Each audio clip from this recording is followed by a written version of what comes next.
Hi అండి. Welcome back to Andhra queen. ఈరోజు recipe కొత్తిమీర టొమాటో పచ్చడి.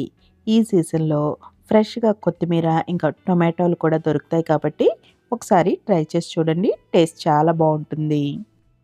ముందుగా ప్యాన్‌లోకి అర టీ స్పూన్ జీలకర్ర, అర టీ స్పూన్ ఆవాలు, పావు టీ స్పూన్ మెంతులు వేసుకొని వేయించుకోవాలి.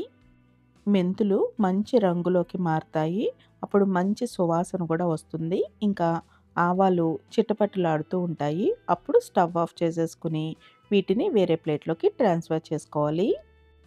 ఇప్పుడు సేమ్ ప్యాన్‌లో ఒక గరిటె వరకు నూనెని వేసుకొని 10-12 వరకు ఎండుమిరపకాయల్ని ఇలా 2 ముక్కల్లాగా తుంచుకొని వేసుకొని వేయించుకోవాలి.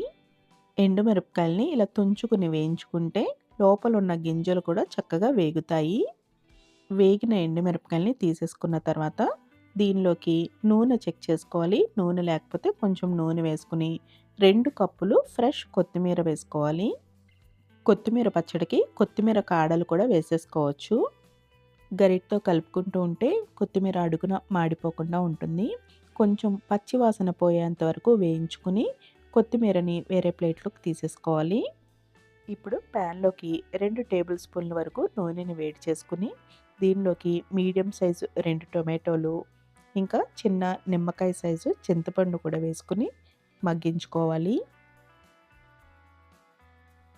టొమాటో ముక్కలు ఇలా చక్కగా మెత్తగా మగ్గిపోయిన తర్వాత దీనిలోకి 8-10 వరకు వెల్లుల్లి రెమ్మలు కొంచెం దంచుకొని వేసుకోవాలి.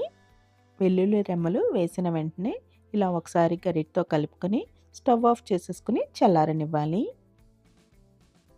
మనం తయారు చేసుకున్న కొత్తిమీర టొమాటో పచ్చడికి 2 ఫ్లేవర్స్ కూడా ఈక్వల్‌గా మనకి టేస్టీగా ఉండాలి అంటే రోటిలో నూరుకుంటే మనకి టేస్ట్ అంతా కూడా చక్కగా తెలుస్తుంది. మిక్సీ జార్‌లో చేసినా కానీ అన్నీ ఒకేసారి వేసేయకుండా ఇలా రోటిలో నూరినప్పుడు ఏ విధంగా అయితే చేశానో అలాగే మిక్సీ జార్‌లో చేసుకుంటే కూడా టేస్ట్ బావుంటుంది. కడిగిన రోలులో ఎండుమిరపకాయలు, ఆవాలు, జీలకర్ర, మెంతులు ఇంకా కొంచెం ఉప్పు కూడా వేసుకొని దంచుకోవాలి. ఆవాలు, మెంతులు, జీలకర్ర మాత్రం బాగా నలిగిపోవాలి. ఎండుమిరపకాయలు ఇలా కచ్చా పచ్చాగా ఉన్నా కానీ పర్లేదు. ఇప్పుడు కొత్తిమీరను కూడా వేసేసుకొని నూరుకోవాలి. మిక్సీ జార్‌లో వేసుకొని గ్రైండ్ చేసుకుంటే కూడా ఒక్కొక్కటిగా వేసుకొని గ్రైండ్ చేసుకోండి. అలాగే పల్స్ మోడ్‌లో పెట్టుకొని గ్రైండ్ చేసుకుంటే ఇలా కచ్చా పచ్చాగా ఉంటుంది. కొత్తిమీరని ఇలా నూరుకున్న తర్వాత కొత్తిమీరని తీసేసుకొని ముందుగా మగ్గపెట్టుకొని ఉంచుకున్న చింతపండు ఇంకా టొమాటోను కూడా వేసుకొని నూరుకోవాలి. రోటిలో నూరుకోవడం కొంచెం ప్రాసెస్ ఎక్కువగానే అనిపించుద్ది కానీ టేస్ట్ మాత్రం చాలా బావుంటుంది. టొమాటో, చింతపండుని ఇలా మెత్తగా నూరుకున్న తర్వాత దీనిలోకి ఆల్రెడీ నూరుకున్న కొత్తిమీర ఉంది కూడా అది కూడా వేసేసుకొని కలుపుకొని నూరుకోవాలి. కొత్తిమీర వేసిన తర్వాత దీనిలోకి కొంచెం పసుపు, ఒకసారి టేస్ట్ చెక్ చేసుకొని సాల్ట్ సరిపోకపోతే కొంచెం సాల్ట్ కూడా వేసుకొని కలుపుకొని మళ్ళీ ఒకసారి నూరుకోవాలి.